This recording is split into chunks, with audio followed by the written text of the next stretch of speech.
nikmat yang paling berharga itu adalah Al-Quranul Karim. Sampai sekarang ini menurut informasi dari yang pantas dipercayai, masih merupakan kitab suci yang paling banyak diterbitkan di dunia. Tanya ke penerbit itu, gak ada penerbit Quran itu yang rugi, rata-rata betul. Ya. Nah, tapi nggak usah semuanya menjadi penerbit. Kita punya komitmen kepada Al-Quran itu. Pertama tentu saja kita harus mengimani Al-Quran, bahwa Quran itu kitab suci, bukan firman Allah. Kita harus yakin bahwa Quran itu adalah wahyu dari Allah, bukan karya Nabi Muhammad atau karya Nabi. Kita harus yakin juga bahwa Quran itu mukjizat Rasulullah. Jadi kalau kita ingin meyakini bahwa Nabi Muhammad itu Rasulullah, antara lain adalah Al-Quran. Gak mungkin kalau bukan Nabi bisa menyusun seperti yang kita baca sekarang. Quran itu luar biasa. Semakin didalami, semakin kagum kita terhadap isinya. Yang ketiga, tentu saja Quran itu merupakan pedoman hidup. Sebagai pedoman hidup harus dibaca, harus dipelajari, bahkan dihafalkan dan diamalkan, diperjuangkan bahkan. Quran itu. Dan yang keempat yang tidak kalah pentingnya, Quran itu berfungsi sebagai korektor. Mengoreksi kitab-kitab suci yang pernah diturunkan oleh Allah, yang menurut Al-Quran dan menurut sejarah, fakta sejarah, mengalami satu proses yang tidak meyakinkan. Ya, perjanjian lama itu kan proses lama sekali, itu hampir 1000 tahun. Tambah sana, tambah sini, kurangi sana, kurangi sini, sampai sekarang pun masih debatable. Buktinya kan di dalam agama Kristen tetap saja 4 Injil, yang 4 itu juga antara yang satu dengan yang lain ada hal-hal yang tidak saja berbeda, tapi baiklah itu kan lahan kita untuk membahasnya. Nah, Quran ini mengoreksi korektor. Kita bicara bagaimana sejarah tentang para nabi. Nah, ada cerita-cerita ini menarik gitu. Nah, Quran itu mengoreksi yang benar adalah seperti ini dan seterusnya. Nah, paling tidak ada, atau saya ingin mengutip salah satu beberapa pesan Rasulullah berkaitan dengan Quran untuk memberikan dorongan motivasi kepada kita untuk terus cinta Quran. Pertama, tidak lama sebelum beliau Rasulullah SAW wafat, sempat beliau menyampaikan wasiat, yaitu beliau menyatakan taraktu fikum amrayni lan tadillu abada ma in tamassaktum bihi ma kitaballah wa rasulih wa kitab rasulih. Aku tinggalkan kepada kalian 2 wasiat, 2 peninggalan. Kalau kalian berpegang teguh dengan 2 warisanku ini, kalian gak akan sesat. Kalian akan ada dalam keadaan di bawah petunjuk dan lindungan Allah. Apa itu wasiat peninggalan Rasulullah? Alkitab Allah, Al-Quran, dan Sunnah Rasulullah. Alhamdulillah sampai kepada kita, walaupun dengan proses yang macam-macam. Itu yang pertama. Yang kedua, Nabi menyampaikan pesan ini berkaitan dengan komitmen kita terhadap Al-Quran, yaitu beliau menyatakan begini: menyesal kamu kalau kamu mati dalam keadaan tidak bisa baca Al-Quran. Jadi supaya tidak menyesal, bebaskan keluarga kita dari hutang huruf Al-Quran. Bukan sunat, wajib. Tentu dengan segala kemampuan yang ada. Mungkin kita mengatakan, saya juga tidak bisa mengajarkannya. Ada di masjid, ada belajar, ada ustaz. Nah, ini jangan sampai kita menjadi hamba Allah yang menyesal ketika meninggal dunia. Karena kita buta huruf Al-Quranul Karim. Gak ada kamus terlambat. Dulu itu kalau belajar Al-Quran, paling tidak yang saya alami lama sekali. Sebelum 1 malam hanya belajar abata saja, itu sampai kepada iya. Malam kedua baru ibtisi dihiti. Kemudian ketiga namanya menjadi butuh suyo dulu lama sekali guru anipun tantintun sangat begitu. Sekarang ini sudah metode-metode baru. Dulu saya di Bintal Kodam memasyarakatkan dengan Kolonel Abjan Sulaiman dengan sistem 8 jam itu tahun berapa itu tahun 70 sekian 8 jam. Sekarang ini malah ada sistem 1 jam bisa baca Quran. Jadi nggak ada alasan tidak bisa baca Quran. Sekarang ada metode-metode baru, cepat bisa baca. Ya tentu tidak langsung menjadi kori begitu. Ya, jadi langsung menjadi juara karena peserta yang lain tidak ada. Itu yang kedua. Jangan menyesal nanti kita meninggal dunia di hadapan Allah. Kau baca macam-macam buku, kau pelajari berbagai macam bahasa, tapi kau nggak sentuh itu wahyu yang aku turunkan untuk menolak. Makanya Nabi menyatakan hiasi rumahmu dengan Al-Quran. Jangan kau jadikan rumahmu seperti kuburan yang tidak pernah di atasnya, di dalamnya dibacakan Al-Quran. Quran harus menjadi bacaan harian kita di rumah. Salah satu kriteria munzalan mubarakan, rumah tempat tinggal yang syarat dengan keberkahan itu ada doa Rabbi anzilni munzalan mubarakan wa anta khairul munzilin. Tuhan, jadikan rumah tempat tinggalku rumah tempat tinggal yang syarat dengan keberkahan. Apa syarat rumah munzalan mubarakan itu? Rumah yang penuh keberkahan itu. Di dalam rumah itu biasa dilakukan sholat sunnah. Di dalam rumah itu banyak dibacakan Al-Quran. Di dalam rumah itu nama Allah lebih banyak disebut daripada nama yang lain. Zikir, mau tasbih, mau tahmid, mau takbir, ada jumlahnya yang ditentukan, ada jumlahnya yang diberikan kebebasan. Malah dalam setiap menyikapi sesuatu serahkan kepada Allah. Mulai berbuat Bismillah, berakhir sukses Alhamdulillah, tidak berhasil Masya Allah, ada takut la haula wala quwata illa billah. Asal jangan salah aja nanti mengucapkannya. Kalau janji insya Allah, bukan janji sunat. Insya Allah sunat lain lagi tuh. Insya Allah sunat, maksudnya orang gitu mampir insya Allah artinya mung gitu. Tapi kalau insya Allah Islam lain lagi gitu. Baik. Nah itu yang kedua, bebaskan diri kita, keluarga kita dari betapa Al-Quran. Karena nanti malu kita, malu di hadapan Allah Subhanahu wa Ta'ala. Kau berikan ilmu, kau beri kekayaan, kau beri kabur, tapi kau tidak sentuh wahyu yang Allah turunkan kepada kamu. Kemudian yang berikutnya ada hadis semacam estimasi keadaan, ramalan dalam tanda kutip. Dalam sebuah pidato di hadapan umum, Nabi menyatakan, Allah satakun fitanun. Hei kalian sahabatku, nanti pada satu saat umatku akan berhadapan dengan ujian demi ujian, cobaan demi cobaan. Ali bin Abi Thalib spontan langsung berdiri. Wa mal makhraju ya Rasulullah. Ya Rasul, kalau ujian demi ujian, cobaan demi cobaan itu pasti menimpa kepada kami.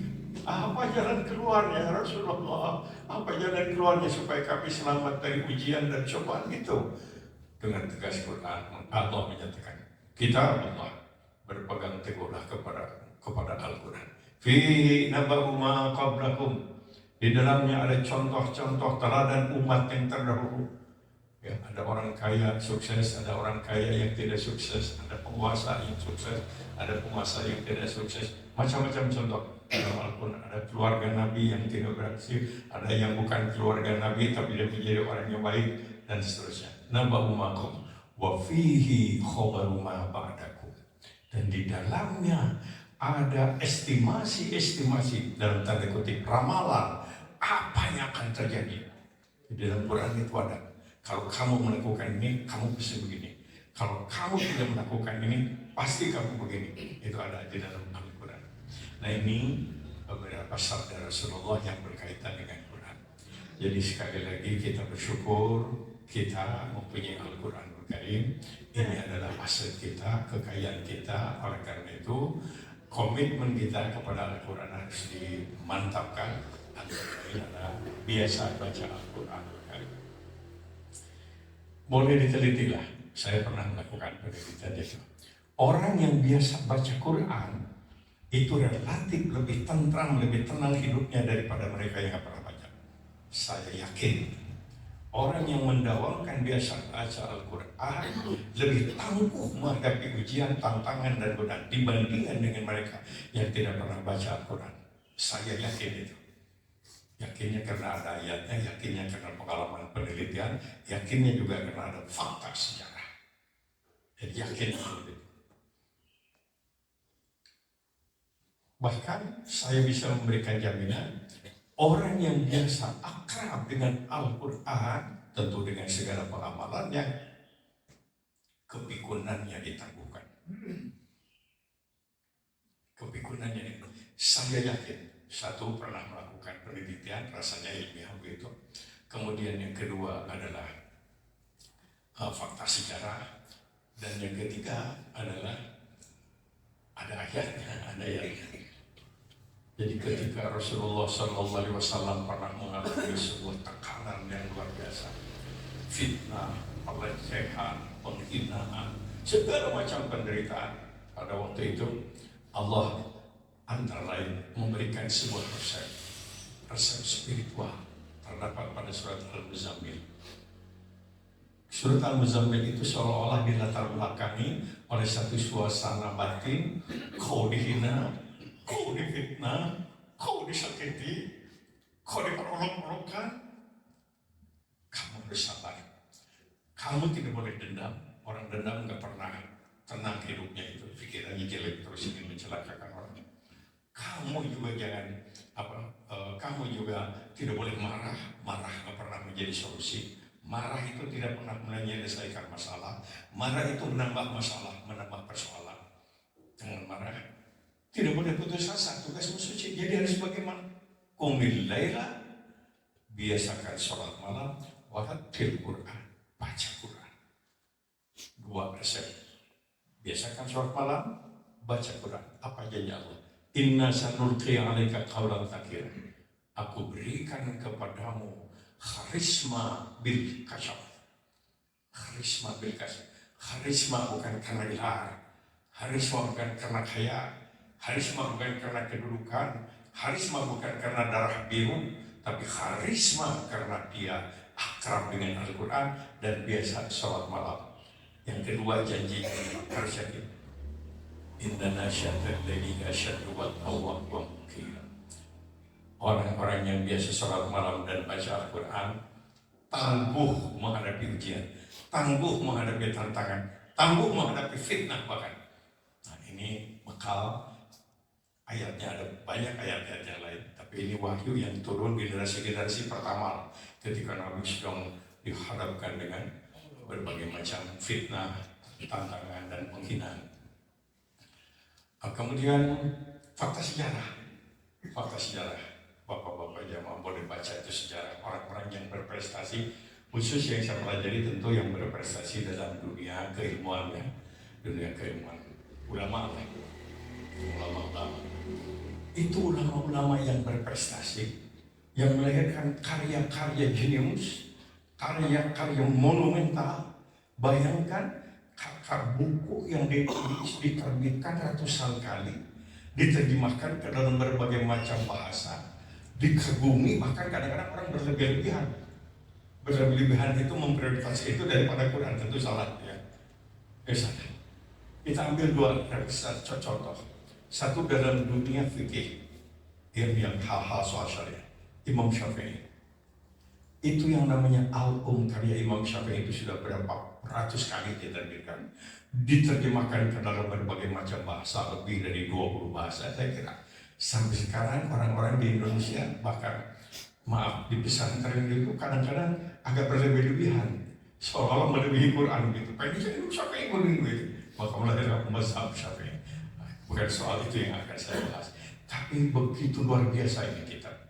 Ya sulit cari sebuah kitab sekian karya tulis diterjemahkan ke puluhan bahasa, masih eksis ratusan tahun dan diputuskan bahkan.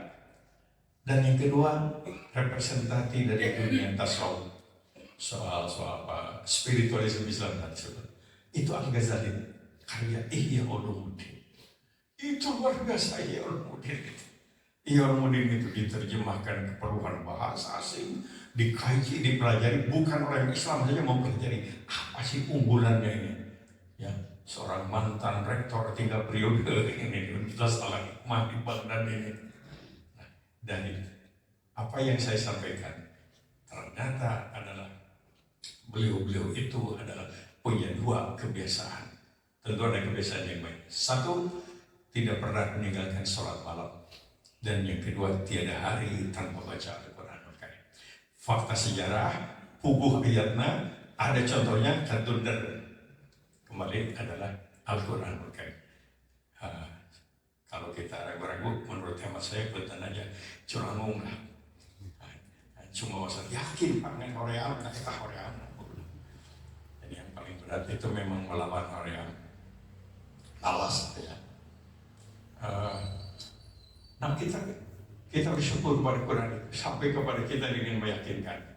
Kita refreshing kembali sejarah Al-Quranul Karim. Quran itu kan turunnya tidak sekaligus. Ada wahyu dari Allah kepada Nabi yang dihitung selama 22 tahun, 2 bulan, 22 hari.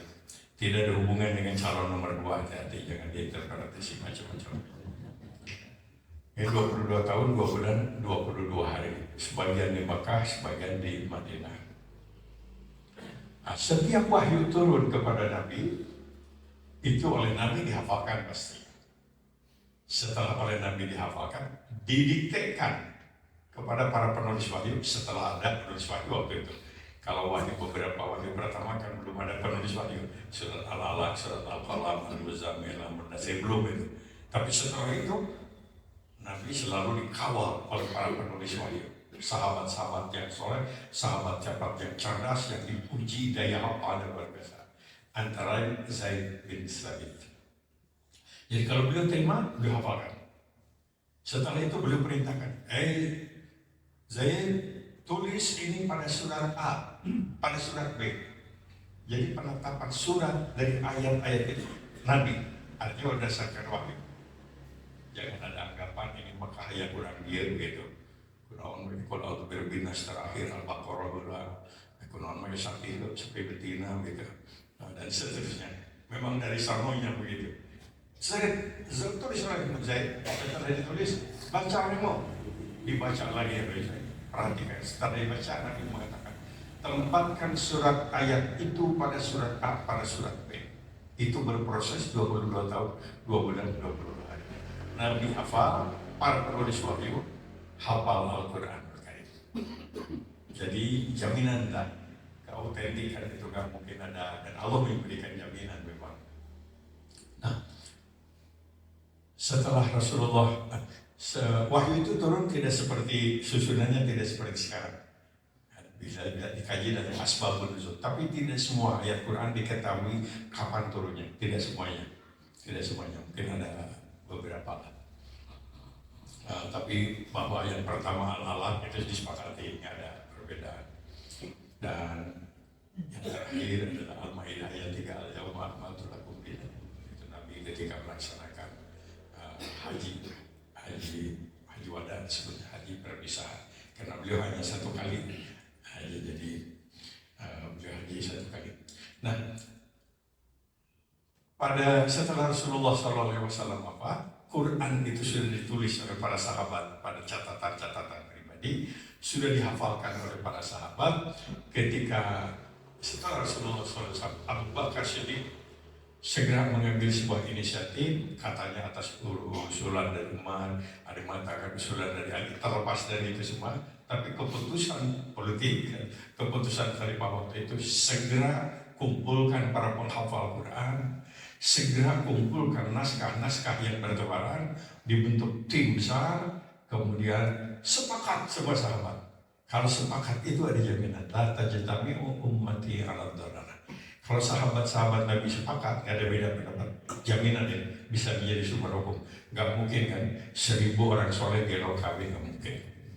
Sahabat, itu kalau umatku sepakat itu adalah benar, jadi bisa jadi sumber hukum.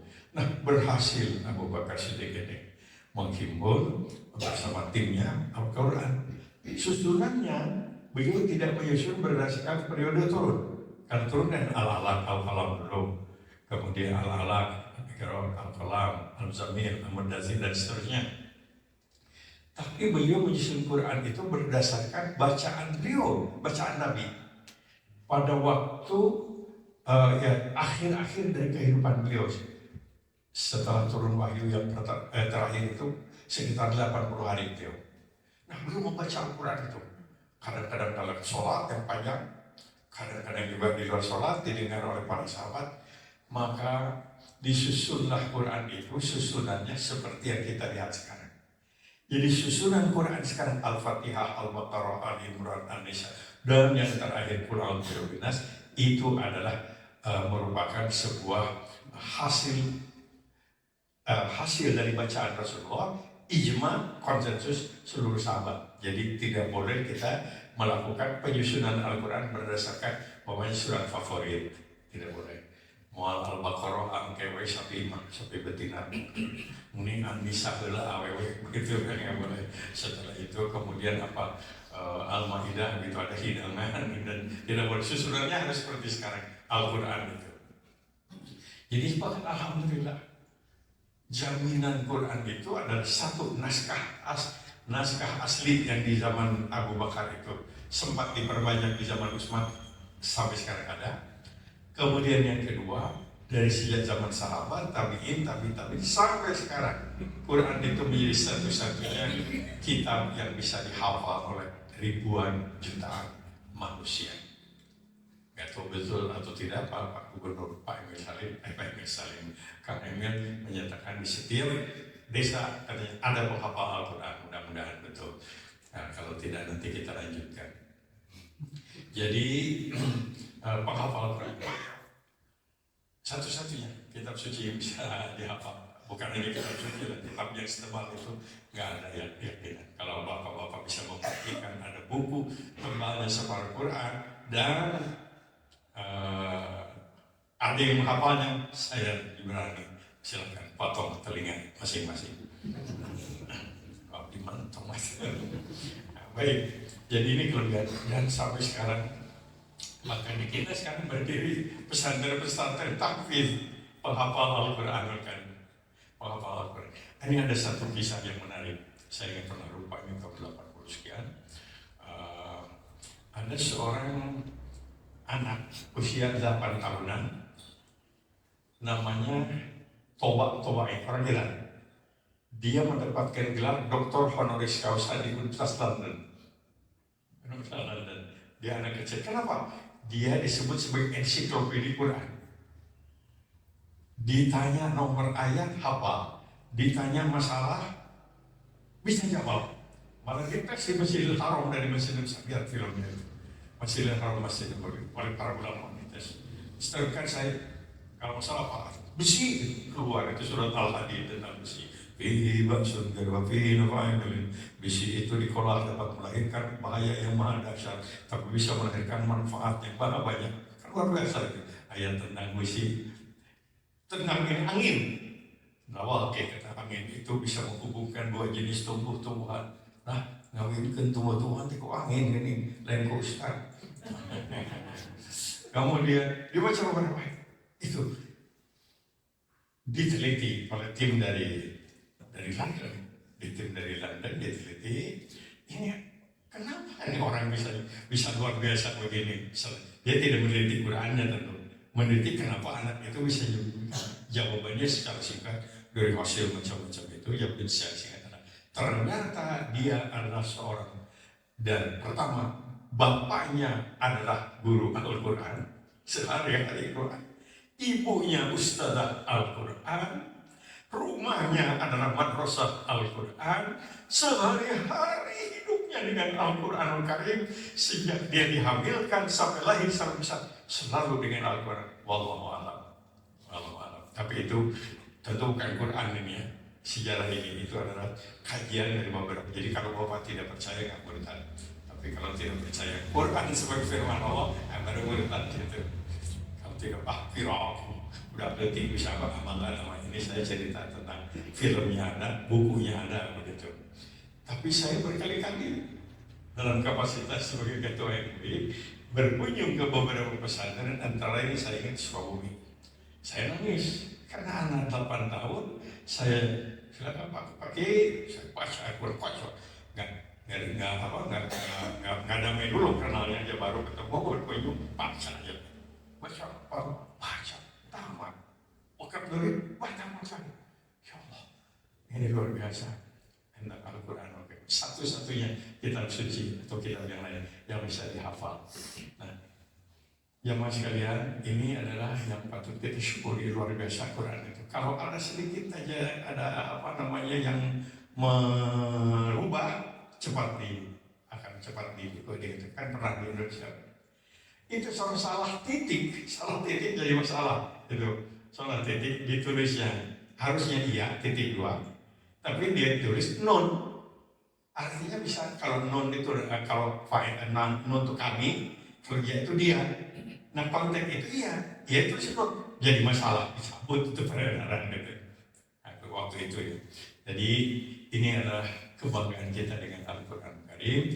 Komitmen kita sekali lagi wajib bisa baca Quran, sekali bukan sunat, wajib bisa baca Al-Quran, berusaha untuk selalu bertemu dengan Al-Quran. Quran harus menjadi bacaan anak-anak dan keluarga kita, dan kemudian di rumah harus ada Al-Quran. Bila itu gaduh Al-Quran, daftar ke dakwah di Pasihan. Quran harus ada di rumah Al-Quran, bukan untuk dijadikan jimat, tapi untuk dibaca tentu saja. Nah, berikutnya tentu saja adalah Quran itu harus didalami, dipelajari, maka itu adalah bagian daripada kehidupan kita. Bahkan jadi obat betul, asal jangan dijadikan jimat. Ini yang salah. Ya, di mana ditempel di atas pintu supaya tidak ada bangsa. Kalau ini jadi salah, jadi benda azimat, bukan azimat. Quran bukan azimat. Bahwa Quran ini kitabnya harus dihormati betul, tapi jangan dijadikan azimat. Supaya banyak rezeki, kemudian ditulis ya Rozak 2000 kali, simpan di nama saka. Bukan itu, ya Rozak itu Allah Maha Pemberi rezeki. Nyuhunkeun ka Gusti Allah, harusnya begitu. Bekerja sesuai dengan perintah Allah. Sanes ditulis di Korea. Sekarang mungkin nggak musim, kalau masih ada tinggal di zaman lah. Nah ini adalah syukur kita dengan kehadiran Al-Quranul Karim. Sekali lagi kita punya komitmen satu, mengimani Al-Quran. Kalau tidak mengimani tentu tidak Islam. Setelah mengimani kita adalah mempelajari, mengkaji, membaca Al-Quran. Setelah itu adalah kita mendalami, mengamalkan Al-Quran, karena di dalamnya ada macam-macam peraturan yang berkaitan dengan kehidupan kita. Dan yang keempat tentu saja kita mendakwahkan Al-Quran. Mendakwahkan Al-Quran tidak selalu harus pidato di muka umum. Ya di sadaya pidato masalah mau pigenana KB pidato bukan, tapi bawakan Al-Quran, menyumbangkan Al-Quran kepada yang tidak punya Al-Quran, mengajarkan cara baca Al-Quran, mendidik anak supaya resep baca Quran. Ini adalah bagian daripada komitmen kita terhadap Al-Quran. Mudah-mudahan Allah Subhanahu wa Ta'ala senantiasa memberikan pimpinan kepada kita semua kita menjadi ahli Al-Quran, kita memperoleh insya Allah manfaat di dunia sekarang dengan Al-Quran, dan insya Allah kita akan mendapatkan kedudukan khusus di sisi Allah karena kita akrab dengan Al-Quran. Quran milik kita, Quran adalah aset kita, Quran adalah kebanggaan kita, Quran adalah imam kita. Inilah barangkali bapak-bapak jemaah sekalian yang bisa saya sampaikan. Mohon maaf apabila ada hal yang kurang berkenan. Kebetulan minggunya tidak ada acara. Biasanya jam 7 sudah dijemput atau setengah 7. Baik, kita bersama-sama bermunajat berdoa kepada Allah Subhanahu wa Ta'ala. Alhamdulillahirabbil alamin. Allahumma shalli wa sallim ala sayyidil mursalin wa ala alihi wa sahbihi ajmain. Rabbana la tuzigh qulubana ba'da idh hadaitana wa hab lana min ladunka rahmah innaka antal wahhab. Allahumma arinal haqqa haqqan warzuqna ittiba'ah wa arinal batila batilan warzuqna ijtinabah. Rabbana la tu'akhidna in nasina aw akhtana. Rabbana la tahmil 'alaina isran kama hamaltahu 'ala alladziina min qablina. Rabbana wa la tuhammilna ma la taqata lana bih wa'fu 'anna waghfir lana warhamna anta maulana fansurna 'alal qaumil kafirin. Rabbana atina fid dunya hasanah wa fil akhirati hasanah wa qina adzabannar. Subhana rabbika rabbil izzati amma yasifun wa salamun alal mursalin walhamdulillahi rabbil alamin. Amin ya Allah ya rabbal alamin. Kurang lebihnya mohon maaf yang sebesar-besarnya. Wassalamualaikum warahmatullahi wabarakatuh.